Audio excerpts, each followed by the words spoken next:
할렐루야. 하나님 은혜가 이 시간 저와 여러분에게 마치기를 주님의 이름으로 축원드립니다. 꽃과 나무를 사랑하는 한 남자가 있습니다. 남자의 취미는 아름다운 정원을 가꾸는 것입니다. 정원에는 남자의 손에 잘 다듬어진 정원수들로 가득했습니다. 어느 날 정원 한 구석에 민들레 몇 송이가 보였습니다. 이 남자는 그 민들레가 자신이 잘 가꾸는 정원들을 좀 올리지 않게 만들 수 있다고 그렇게 생각하고 민들레를 정원에서 하나하나 뽑아버립니다. 그런데 바람을 타고 날아오는 민들레 씨가 계속 정원에 꽃을 피우는 것입니다. 남자는 계속 민들레를 뽑아버렸습니다. 하지만 민들레는 계속 늘어납니다. 참다 못한 남자는 할 수 없어 제초제를 뿌리려고 제초제를 준비합니다. 그런데 이웃집 사람이 이 남자가 제초제를 뿌리는 것을 보고 이런 말을 말립니다. 그만둬요. 제초제를 뿌리면 당신이 사랑하는 다른 꽃들도 나무도 다 죽어버려요 라고 이렇게 말을 합니다. 그럼 이 민들레를 어떻게 하면 좋을까요? 라고 이 남자는 그 이웃 사람에게 질문을 합니다. 그때 이웃 사람은 이런 말을 합니다. 저기 당신에게는 자녀가 둘이 있지요. 그 중에 누구를 더 사랑하는지요? 라고 이렇게 질문합니다. 이 남자는 무례하군요. 그 아이들은 둘 다 내 자식이고 나는 아이들을 똑같이 사랑합니다. 라고 이렇게 이야기를 합니다. 그때 이웃 사람은 빙그레 웃으면서 이렇게 말을 합니다. 민들레도 당신의 정원에 피어난 아름다운 꽃인데 그렇다면 그 민들레도 정원에 심어놓은 장미와 또 다른 아름다운 그 꽃들 같이 똑같이 사랑하도록 그렇게 노력해 보세요 라고 이렇게 말을 합니다.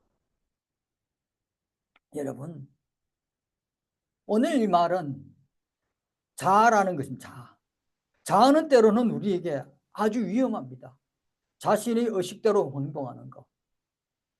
자아는 스스로 자신의 존엄과 자부심을 만들어주기도 하지만 자연의 아름다움이라는 절대적인 가치에도 자신의 취향에 따라 등급을 매기고 차별하게 하는 실수를 저지르게 한다는 것입니다. 자, 아름다운 것을 보면서 자신의 취향에, 자신의 등급에, 자신의 생각에 맞추다 보면 실수가 일어나는 것입니다. 장미든 민들레든 저마다 아름다운 꽃을 피웁니다. 나의 취향에 따라 아름다움에 차별을 두고 선을 긋지 않는 그런 우리들의 마음이 필요하다는 것입니다.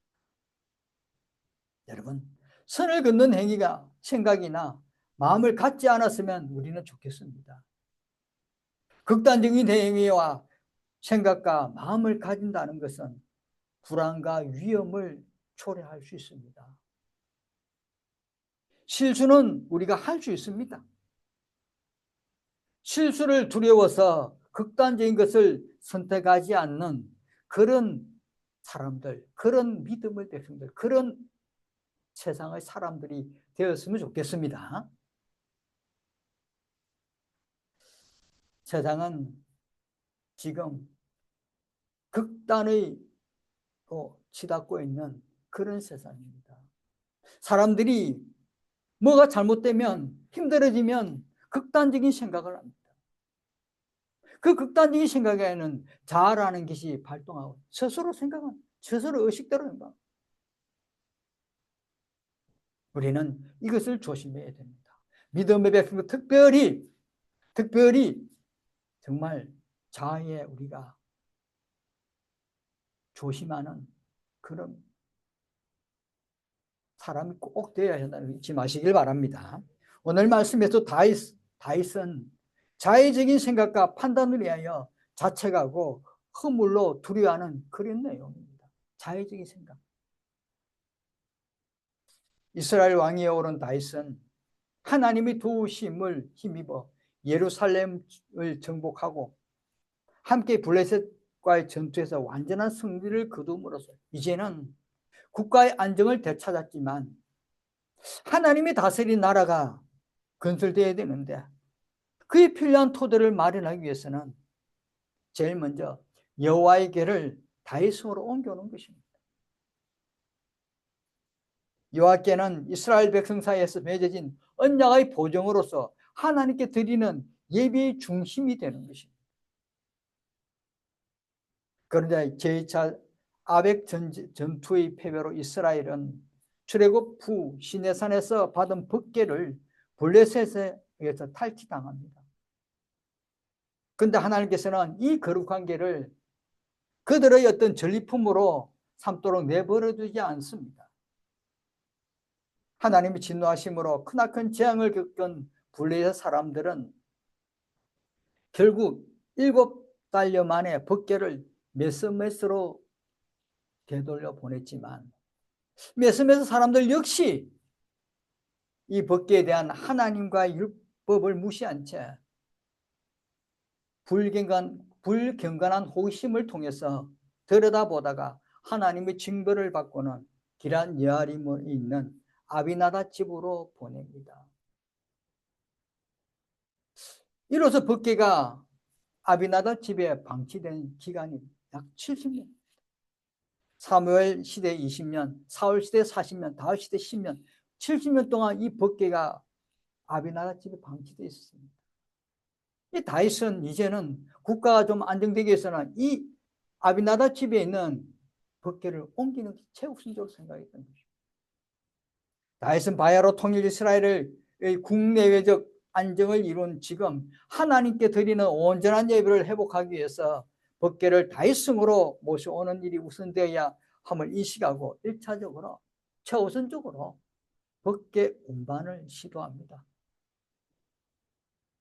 그러나 일찍이 하나님께서 모세에게 알려주었던 법궤 운반법을 모른 채 수레로 법궤를 운반하려 했던 우사가 죽게 됩니다. 우사가 죽게 되자 우사의 잘못에 대한 하나님의 가차없는 징벌로 인해 다윗은 분노합니다. 여러분, 다윗의 분노의 원인은 악기를 연주하고 기뻐 뛰놀면서 하나님께를 옮기던 행렬이 나곤의 타작마당에 이르렀을 때 수레를 끌던 소들이 갑자기 날뛰게 됩니다. 이에 법궤가 수레에서 떨어질지도 모른다는 생각을 가진 우사는 손으로 법궤를 붙잡습니다. 여러분, 우리들 일반적인 생각으로는 법궤가 수레에 떨어지면 안 되니까 손 붙잡아가지고 못 떨어지게 하려고 하잖아요. 일반적인 생각은 우리가 우사의 행동이 잘못된 것으로 보지 않습니다. 그러나 이 일은 법궤에 대한 하나님의 명령을 분명히 위배한 것입니다. 말씀 성경의 민수기 4장 6절에 보면 그 위에 해달의 가죽을 덮고 그 위에 순청색 보자기를 덮은 위에 거처를 꿰고, 또 민수기 4장 15절 말씀해 보면 고아 자손들이 와서 맬 것이니라. 그러나 성물은 만지지 말라. 그들이 죽으리라. 해막 물건 중에서 이것들은 고아 자손이 맬 것이니라. 메고 가야 한다는 것입니다. 그 손을 대지 말라는 것입니다. 분명히 이렇게 말씀했는데 우사는 손을 댄 것입니다. 그리고 우사가 수레로 끌고 갔다. 여러분, 이처럼 우사의 잘못은 하나님께 손을 대었다는 것입니다. 법궤에 손을 댄 우사의 행동은 분명 하나님의 거룩함을 침해한 행위입니다. 또한 하나님의 명령을 소홀히 여긴 행위입니다. 결국 하나님 말씀의 경고대로 우사는 죽임을 당한 것입니다. 죽음을 당한 것입니다. 여러분, 다시 우리 8절의 말씀 보시기 바랍니다. 여호와께서 우사를 치심으로 다윗이 분하여 그것을 베레스 우사라 부르니 그 이름이 오늘까지 이르니라. 여기서 다윗이 분하여 했습니다. 이 분하여는 단지 불쾌하거나 섭섭한 정도가 아니라 온몸이 벌겋게 달아올 정도로 극도로 화를 냈다는 것입니다. 다윗이처럼 심하게 분노한 이유는 우사를 치신 하나님께 불만을 품었다는 것입니다. 불만을. 그리고 자신이 하나님의 말씀을 제대로 지키지 못해서 생긴 비극적인 사건에 대해서 또 자책하는 분노입니다. 왜 내가 하나님 말씀을, 모세가 그런 말씀을 제대로 못 지켰을까? 왜 수레로 끌고 왔을까? 그때 메고 왔어야 되는데. 그런 자책하는 분노입니다. 자신을 억수로 자책합니다. 여러분, 여기서 다윗이 겪은 이 상황에서 심적 상태를 우리가 한번 이해해 본다면, 하나님 편에서 볼 때 돌발적으로 일어난 이 비극적인 불상사는 하나님의 율법을 어긴 사람에 대한 진노하심이 당연한 것입니다. 하나님은 그렇게 손대지 말고 메고 손들지 말했는데 잘못했으니까 당연히 하나님이 벌을 내 당연한 일입니다. 그러나 다윗의 편에서 한번 생각해 본다면 우사의 갑작스러운 죽음은 한참 기뻐하고 다윗과 이스라엘 백성들이 그렇게 기뻐서 가고 있는데 찬물을 팍 끼얹는 행위입니다. 이해하기가 힘든 것입니다. 다윗으로서는 자신과 그 백성의 정성과 열심에 대한 대가가 이처럼 준엄한 징벌로 나타난 것에 대한 인간적으로 치밀어 오르는 분노를 누를 수가 없었습니다.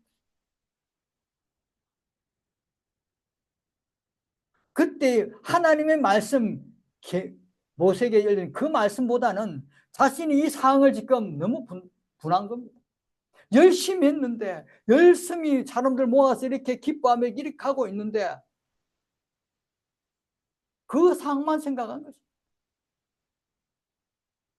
그런데 다윗은 어떻습니까? 다윗은 철저한 하나님 중심으로 살아가는 사람이었기에 즉시 하나님께 대한 자신의 허물을 찾고, 내가 무엇을 잘못했을까? 내가 무엇 때문에 이렇게 분노했을까? 하나님 앞에 자신을 내려놓습니다. 이 생각해 봅니다. 여러분, 다윗의 허물은 매사에 하나님의 허락과 지시를 받은 후에 행동했던 다윗입니다. 이런 다윗이 하나님 법궤를 다윗성에 옮긴다는 그 기쁨과 감격만 사로잡혀서 말씀을 무시한 채 자의적인 일을 진행했던 것이 큰 실수라는 것입니다. 이것이 정말 다윗은 하나님 말씀 앞에 모든 것을 말씀에 입각해서 움직였고 또 기도로 하나님께 모든 것을 하려고 시작했던 다윗인데 이 법궤 옮기는 일에만 그 자신이 지금 이뤘던 그 성취감에 도취되어서 이 다윗성 예루살렘으로 옮겨야 된다는 이 기쁜 마음만 가지고 말씀을 생각 못했던 것입니다. 하나님께 아뢰지 못한 것입니다. 이런 자신의 허물을 자책하고 다시 하나님의 규례대로 행하는 것을 말씀에 볼 수 있습니다. 다윗은 이 사건의 계기로 그것을 어떻게 베레스 우사라고 칭했는데 이것은 우사의 죽음, 우사의 잘못된 범법이라는 거 이해한다면 아마 다윗이 왜 이곳을 이렇게 불렀는지 다윗의 심정을 이해하는 데 조금이나 우리가 도움이 될 수 있는 말입니다. 베레스 우사의 죽음. 다윗이 자신의 심정을 이 베레스 우사라고 이렇게 부르는 말로서 우리가 이해하면 됩니다.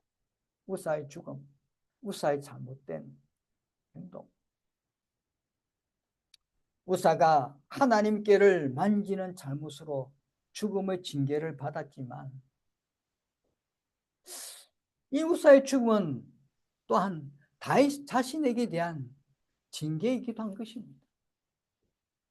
다윗 왕이 제대로 가르치고 제대로 인도했더라면 우사가 죽음을 면하지 않았습니다. 그런 다윗의 자책감과 다윗에 대한 징계라고 생각합니다. 다윗은 깊은 자책과 함께 무거운 진노를 쏟아내시는 여호와 하나님을 이제 두려워합니다. 9절. 다윗이 그날의 여호와를 두려워하여 이르되 여호와께가 어찌 내게 오리요 하고 여호와께가 어찌 내게 오리요 라고 고백하는 다윗의 태도는 지금까지 법궤를 모셔오면서 그 백성과 더불어 누렸던 하나님의 축복에 대한 기쁜 기대감과는 정반대로 하나님의 심판에 대한 두려움에 사로잡혀 있습니다. 앞에는 기뻐서 막 웃지만 지금은 두려워서 벌벌 떨고 있습니다. 법궤가 오면 가져오면 통일 이스라엘 만들고 그 기쁨의 감격이 그렇게 있던 그때와 지금은 정말 그 법궤를 두려워하는 것입니다. 여러분 이렇게 두려워한 것으로 보아서 다윗은 왜 하나님께서 그토록 진노하셨는지 아직도 제대로 깨닫지 못한 것으로 보여집니다. 다만 그 이유를 분명히는 알 수 없지만 그 없는 가운데 알 수 없는 그 가운데 절망적인 자책감과 두려움에 사로잡혀 법궤를 다윗성으로 옮기지 못하고 있습니다.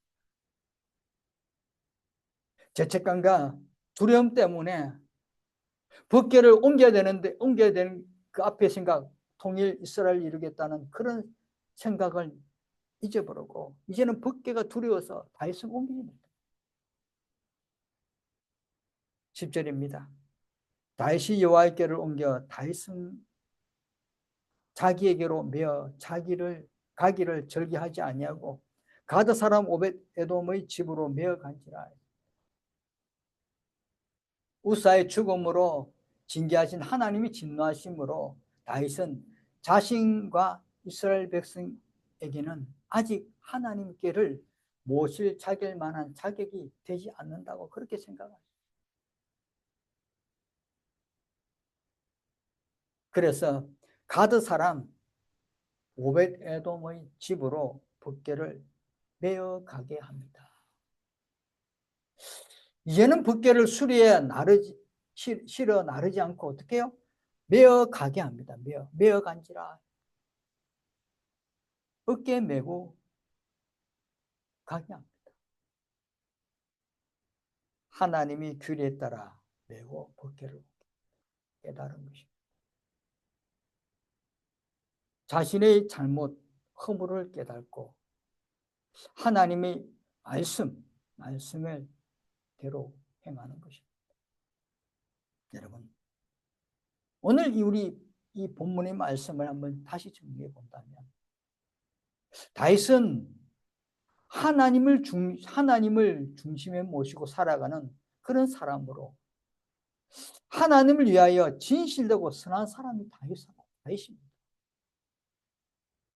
그런데 이렇게 진실되고 선한 사람은 죄책감과 허물로 인하여 자신이 큰 고통을 받는다는 것입니다.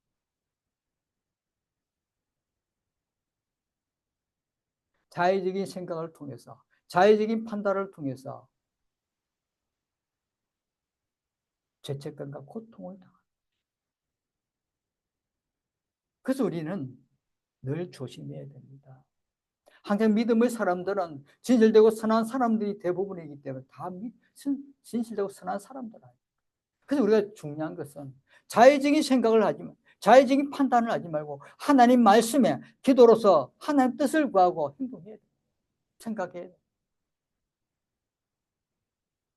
이 다윗 왕도 오늘 이유가 겁니다. 자의적인 생각과 자의적인 판단이어서 움직인 것입니다. 행한 것입니다. 분노인 것입니다. 그러나 늦게나마 깨달은, 늦게나마 깨달아 자신을 반성하고 자신의 허물을 깨닫고 자신을 반성함을 통해서 이 분노가 점차 누그러졌던 것입니다.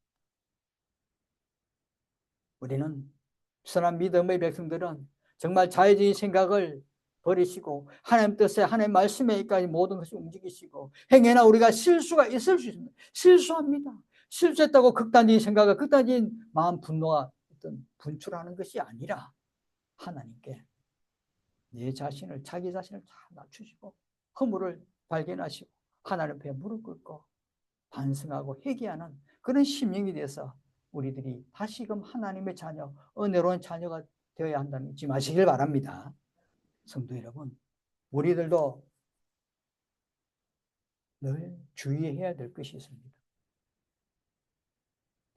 분명히 여건과 환경이 어려운데도, 어려운 상황인데도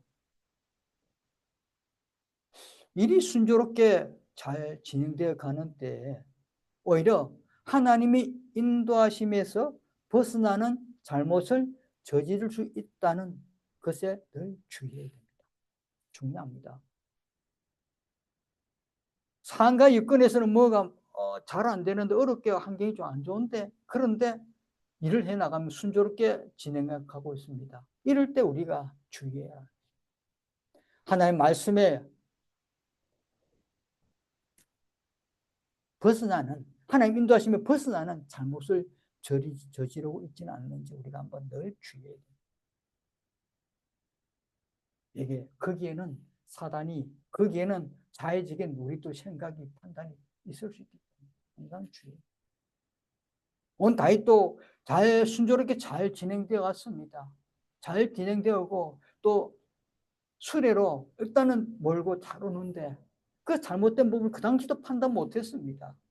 그러나 소가 날뛰고 널뛰고 의사가 손을 잡고 하나님의 징계를 그때서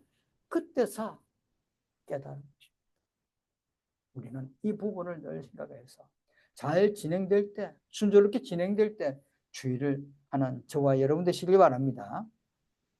성도된 우리들은 어떠한 상황이 오더라도, 상황이 어떠하든지 하나님의 말씀의 권위 아래 매 순간 우리들은 복종하는 삶이 되어서, 말씀 앞에 우리가 말씀에 복종하는 사람들이 있어 진실되고 선한 우리들이 죄책감과 허물 앞에 큰 고통을 당하지 않는 그런 삶을 살아가도록 늘 주의하는 삶이 되시기를 주님의 이름으로 부탁드립니다. 기도하겠습니다. 고맙고 너르신 하나님 아버지, 감사합니다. 오늘도 저희들에게 귀한 은혜의 말씀 허락하시고, 하나님, 저희들 진실되고 선한 사람들이 죄책감과 허물로 인하여 큰 고통 당하지 않도록 늘 주의하는 심령이 되게 한다시고, 늘 주의한다는 늘 생각 가운데 살아가는 믿음의 삶이 되도록 허락하여 주옵소서. 하나님 인도하심 속에서, 하나님의 사랑하심 속에서 이끌어 주시는 생활, 거기에서 하나님께 감사드리며 하나님의 말씀에 순종하는 믿음의 백성들이 되어서 이 한 주간도 은혜로 한 주간, 승리하는 한 주간 되도록 은혜 내려 주옵소서. 이끌어 주옵소서. 감사드리며 예수님 이름으로 기도드립니다. 아멘.